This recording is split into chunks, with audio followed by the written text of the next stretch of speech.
How do you educate the world about freedom when your own curriculum is still chained to colonial lies? I stood on this ancient stage at Oxford, not to impress, but to confront, not to ask for permission, but to speak a truth that was long overdue. And I looked that professor in the eye, the one who claimed to be an expert on Africa, and I asked him, how many African villages have you defended? How many children have you fed with your theories? How many dictators have you called out from behind your university walls? Silence, because you cannot defend a lie when truth walks into the room. In his bold address, Ibrahim Traore directly confronts the intellectual arrogance often found in Western academic institutions.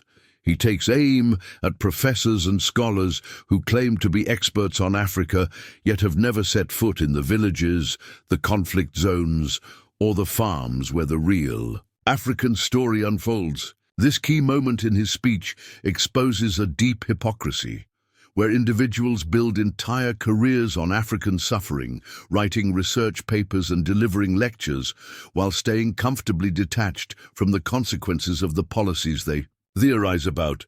Traoré challenges the idea that academic credentials alone give someone the authority to speak on African realities. He argues that lived experience, sacrifice, and grassroots involvement carry far more weight than any scholarly citation or university title. By confronting the professor at Oxford, Traoré forces the room to reckon with an uncomfortable truth: that academia can often act as a shield for inaction.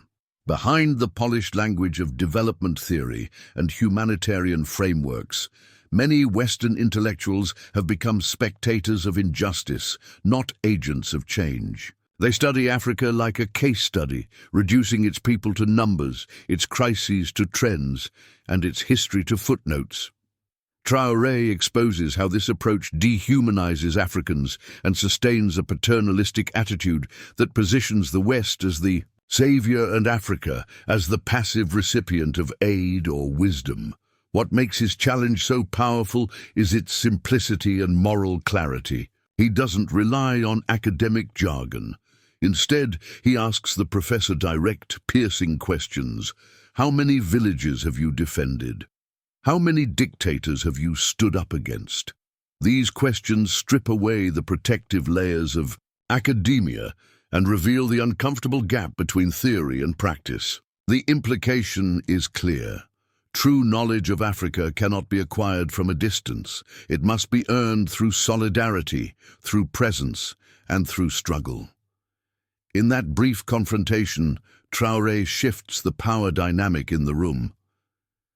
He demands that African narratives be reclaimed by Africans themselves, and that the world stop applauding those who profit from analyzing Africa without contributing to its liberation.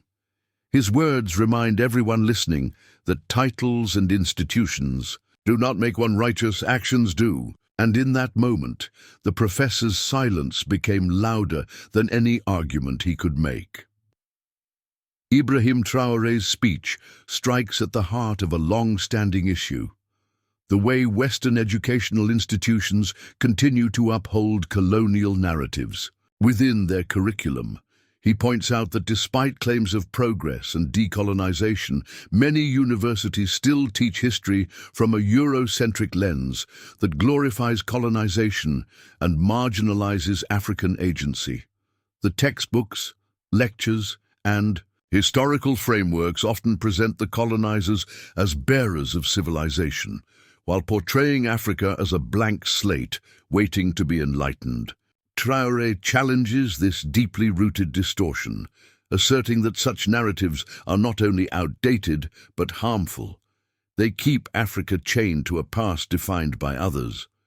His criticism is not abstract, it's sharply personal and political. By addressing an Oxford professor directly, he confronts a system where colonial perspectives are not only preserved, but celebrated. He questions how an institution that claims to value truth can continue to teach half-truths and lies. According to Traoré, this is not ignorance, it is intentional. It serves a purpose: to keep African minds colonized even after African lands have been liberated. By controlling the narrative, these institutions maintain intellectual dominance and shape global perceptions of Africa in ways that benefit the West. Traoré also exposes how African resistance and achievements are often erased or downplayed in academic discourse. Great leaders, revolutions, indigenous knowledge systems, and successful pre-colonial societies are barely mentioned, if at all. Instead, the focus is placed on Africa's so-called dependency and underdevelopment.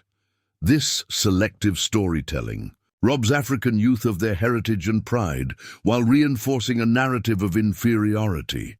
He emphasizes that such education is not neutral, it is political. It produces generations of Africans who are taught to admire the West and doubt their own history, identity, and potential.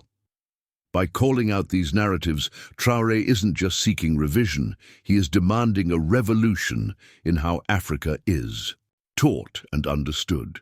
He makes it clear that Africa's story cannot continue to be told by those who exploited her. The time has come for Africans to reclaim their own history, to tell it with dignity, accuracy, and pride. His message resonates as a call to unlearn the lies, break the intellectual chains, and rebuild an educational foundation rooted in truth, not colonial mythology. Through this, he challenges not only the professors in the room, but the very foundations of Western academic legitimacy. In his speech, Ibrahim Traore makes a firm and unapologetic declaration. Africa no longer seeks approval, validation, or direction from the West.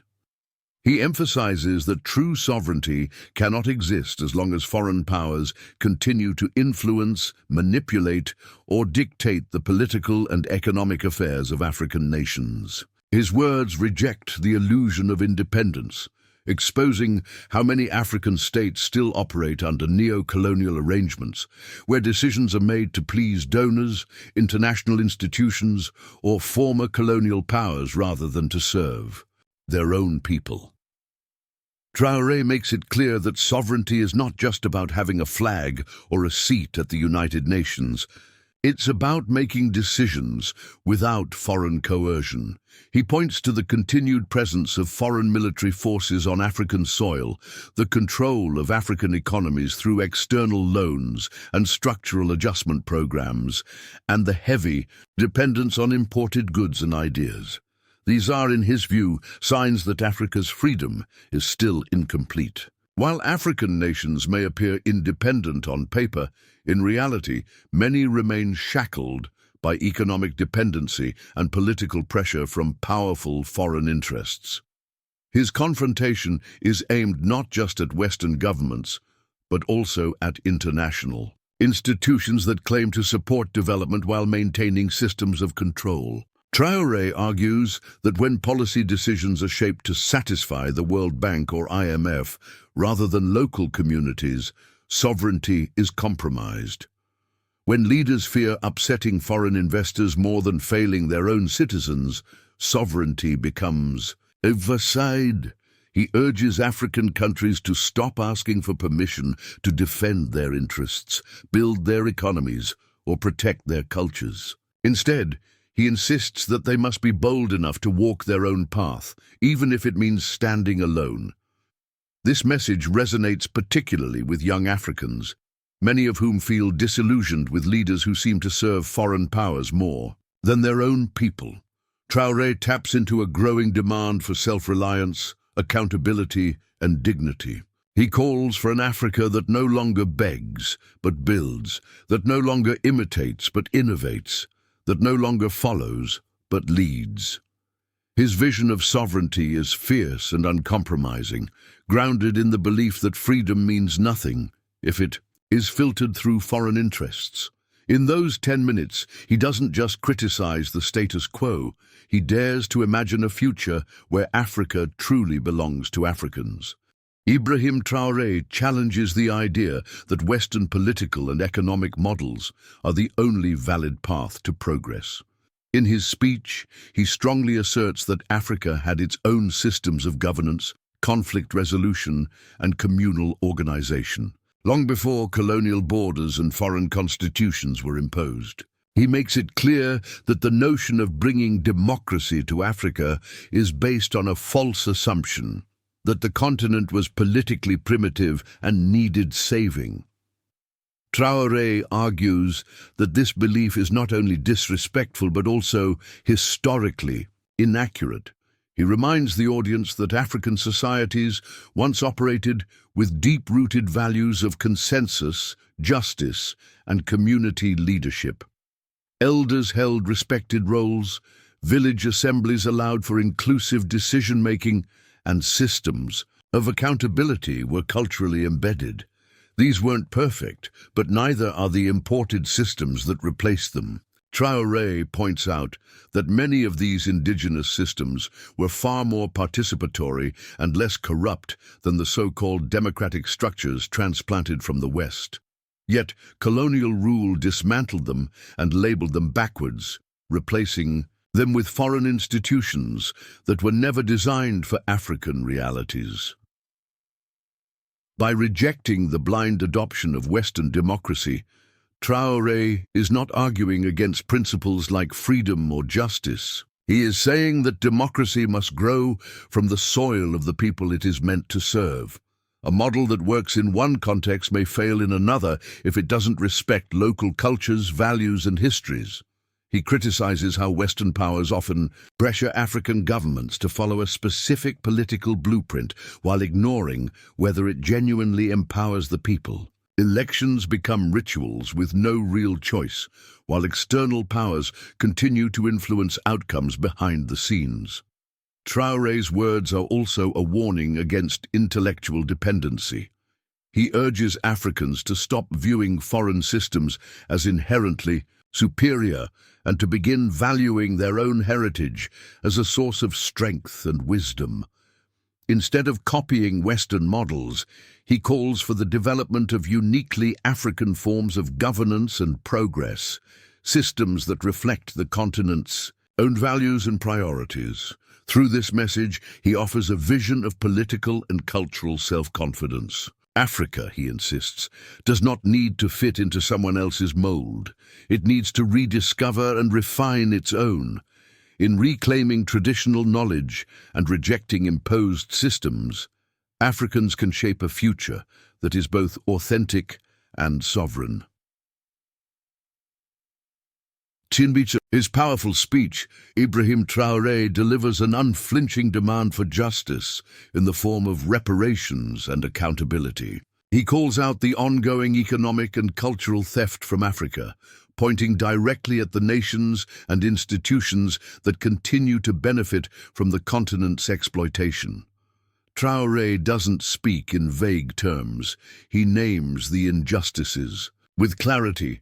The stolen gold and minerals, the cultural artifacts displayed in foreign museums, and the crushing debts placed on African countries by institutions that never operated in their best interest. He challenges the idea that these debts are legitimate, describing them as chains forged during times when African nations had little or no power to say no.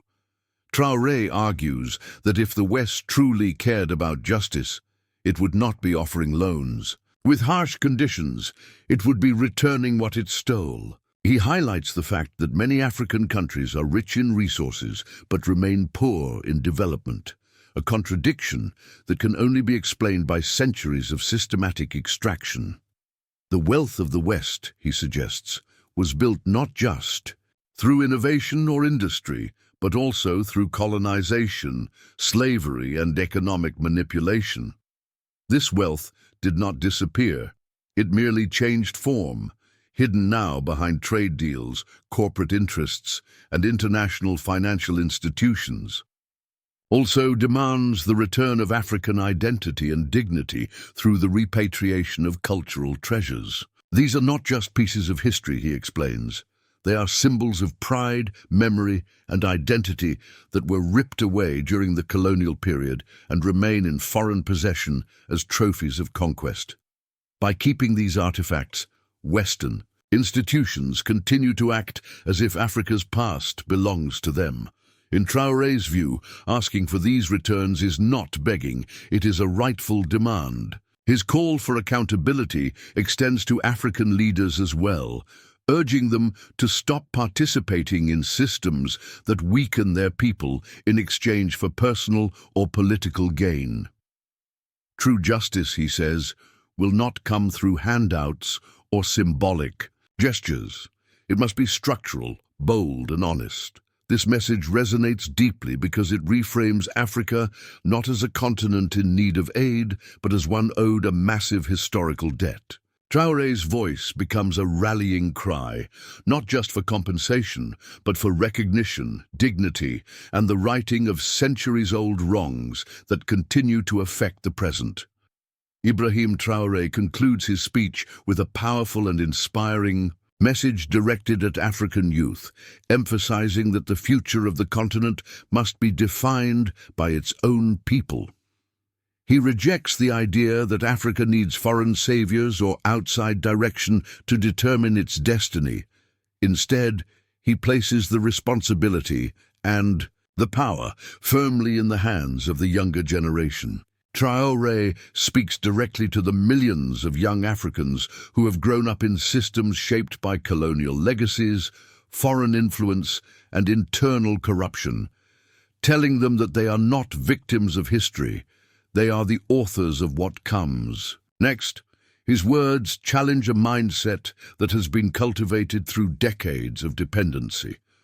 Too often, young Africans are taught to look outward for solutions, to international NGOs, Western governments, or foreign education systems. Traoré disrupts this narrative by insisting that real change will not come from outside Africa's borders. It will come from the courage, creativity, and determination of its youth. He speaks with urgency, calling on young people to stop waiting for permission to lead and to begin shaping the systems, ideas, and institutions that reflect their own values and aspirations. He also acknowledges the frustration many young people feel. Frustration with failed leadership, lack of opportunity, and a future that often feels out of reach. But rather than let that frustration turn to despair, Traoré channels it into a call to action. He reminds them that every revolution, every movement, and every shift in history began with people who decided enough was enough. He positions the youth not as passive recipients of development plans, but as active builders of a new reality. Through this message, Traoré reclaims the narrative about Africa's place in the world. He urges young Africans to study their history not just to remember, but to learn how to rebuild. He calls for innovation rooted in tradition and progress that does not come at the cost of dignity. In doing so, he reignites a sense of pride that had long been suppressed by generations of external judgment and internal failure. Ultimately, his speech becomes more than a critique of the West. It becomes a mirror held up to African youth, reflecting their strength, resilience, and untapped potential. It is a declaration that the age of waiting is over and the time to lead has already begun. Oxford, Harvard, the UN, they can hold all their conferences. But the real revolution is happening in Ouagadougou, in Bamako, in Kinshasa. It's in the minds of young Africans who are tired of being told what they are and are ready to define themselves. We are not victims. We are the fire that colonialism could not kill. Let them write their books. We are writing history.